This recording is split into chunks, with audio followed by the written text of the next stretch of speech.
ও আল্লাহ, ইন্নী কুনতু মিনাজ জালিমিন, আমি জালিমিনদের খাতার মধ্যে নিজের নামটা উঠাইলাম। দুনিয়ার কোনো ব্যক্তি এই বিপদ থেকে আমারে বাঁচাইতে পারে না, দুনিয়ার কোনো ব্যক্তি এই মুসিবত থেকে আমাকে বাঁচাইতে পারে না। মাছের পেটে যাইয়াও ইউনুস নবী আমার মাওলারে ভুলে যায় না।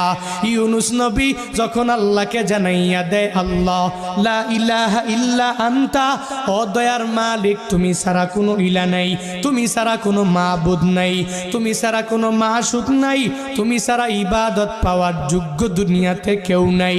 যখন ও ইউনুস নবী আমার ওই মাছের পেটের মধ্যে সিজদার মধ্যে পড়িয়া আল্লাহকে পুত পবিত্র বলে, আল্লাহ ছাড়া মাবুদ নাই এই বলে যখনই ঘোষণা দিয়া দেয় আর নিজের ব্যাপারে আল্লাহর দরবারে জানাইয়া দেয়, ও মালিক আমার ঠিক হয় নাই, নিজের